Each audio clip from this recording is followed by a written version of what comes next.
The National Electrical Code addresses the grounding requirement for the secondary X0 of a 45 kV transformer on a portable power cart.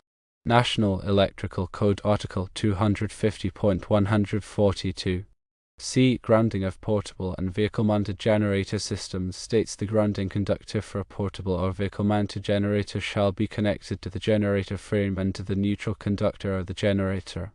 National Electrical Code Article 250.24 A5. Equipment grounding conductor connection at grounded systems states for grounded systems, the equipment grounding conductor shall be connected to the grounding electrode system at the service equipment, at each building or structure where the supply enters, or at the source of a separately derived system. Here's an interpretation of these codes for your situation. The secondary X0 of the 45 kV transformer on the portable power cart must be grounded to the generator frame and to the neutral conductor, the generator. The equipment grounding conductor in each cable run from the temporary power distribution center to the portable power cart will act as the grounding system back to the original system established at the pad-mounted transformer. It is recommended to supplement the equipment grounding conductor by connecting the grounding wire from the X0 terminal of the 45 kV transformer to the nearest building steel to ensure proper grounding and prevent electrical hazards in the presence of contaminants. Here are some additional considerations. Firstly, the grounding wire for the supplemental grounding to the building steel should be sized appropriately per National Electrical Code Table 250.122. Secondly, the grounding connection to the building steel should be made using an approved method, such as a grounding clamp or bolt. Thirdly, the grounding system should be tested and verified to ensure proper operation. Let's delve deeper into each of these points, starting with the grounding requirements themselves. The National Electrical Code mandates that separately derived systems, such as your 45 kV transformer, must have a grounding electrode system. This ensures that in the event of a fault, there's a lower impedance path back to the source, allowing overcurrent protection devices to operate and clear the fault. This is crucial for safety, preventing electrical shock and fire hazards. The primary grounding method involves connecting the X0 terminal, which is the neutral point of the transformer's secondary winding, to the generator frame and the neutral conductor at the generator. This creates a solid connection to ground at the source of the separately derived system. However, the code also recognizes that in temporary power situations, additional measures may be necessary. This is where the recommendation for supplemental grounding to building steel comes into play. Connecting a grounding wire from the X0 terminal to the nearest building steel provides an additional path to ground. This can be particularly beneficial in environments where there are concerns about the integrity of the equipment grounding conductor, or where there's a higher risk of ground faults due to the presence of contaminants. Now let's talk about National Electrical Code Table 250.122, which governs the sizing of the equipment grounding conductor.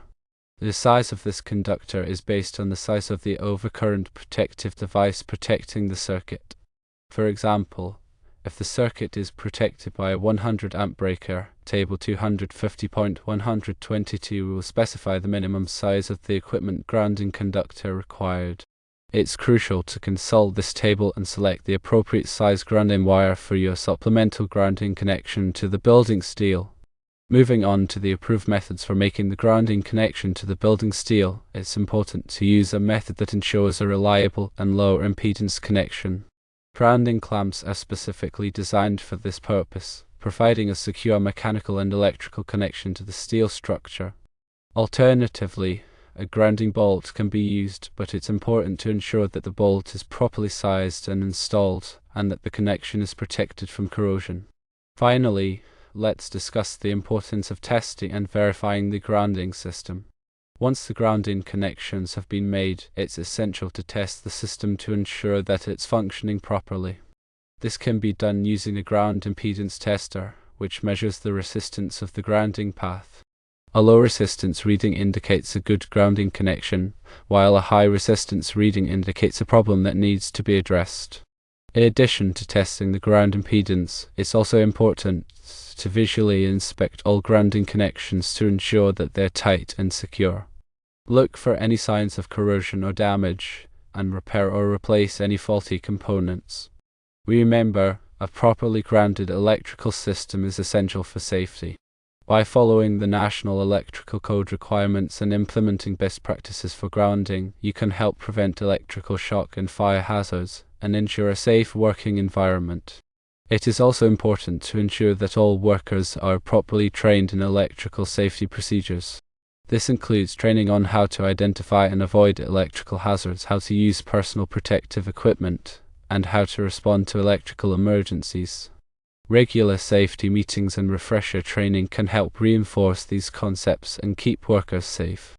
Furthermore, consider implementing a lockout/tagout program to ensure that equipment is de-energized before any maintenance or repair work is performed.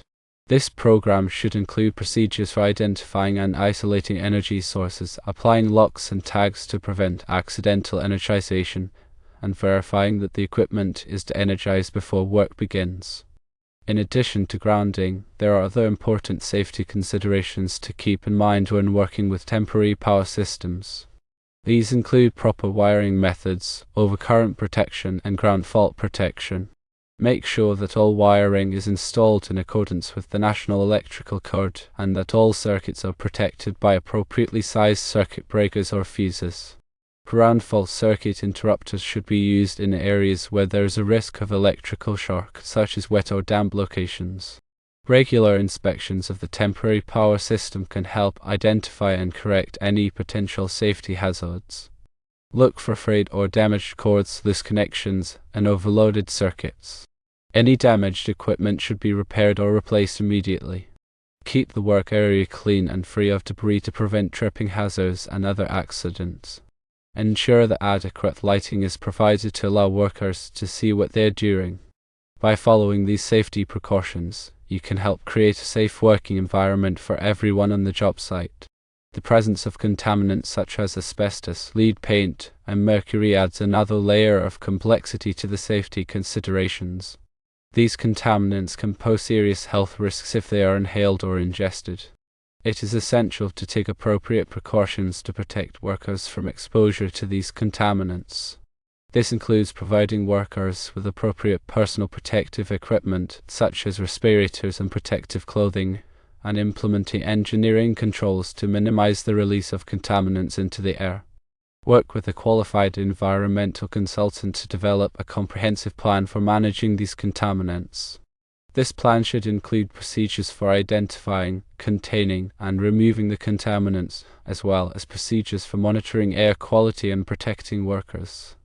Proper disposal of contaminated materials is also essential to prevent environmental contamination.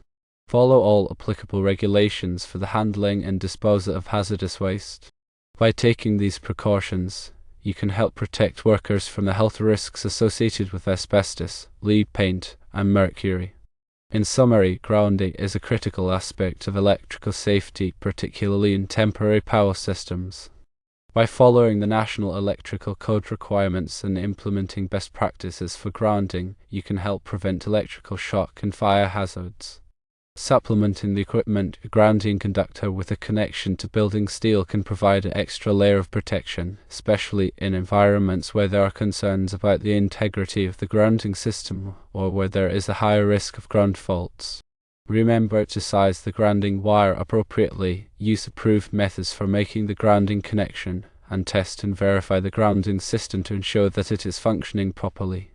In addition to grounding, there are other important safety considerations to keep in mind when working with temporary power systems, such as proper wiring methods, overcurrent protection, and ground fault protection. Regular inspections of the temporary power system can help identify and correct any potential safety hazards. Furthermore, take appropriate precautions to protect workers from exposure to contaminants such as asbestos, lead paint, and mercury. Work with a qualified environmental consultant to develop a comprehensive plan for managing these contaminants. By following these safety precautions, you can help create a safe working environment for everyone on the job site. The goal is to ensure the safety of the workers and prevent accidents that could result in injury or property damage. A well-designed and properly maintained electrical system is essential for achieving this goal.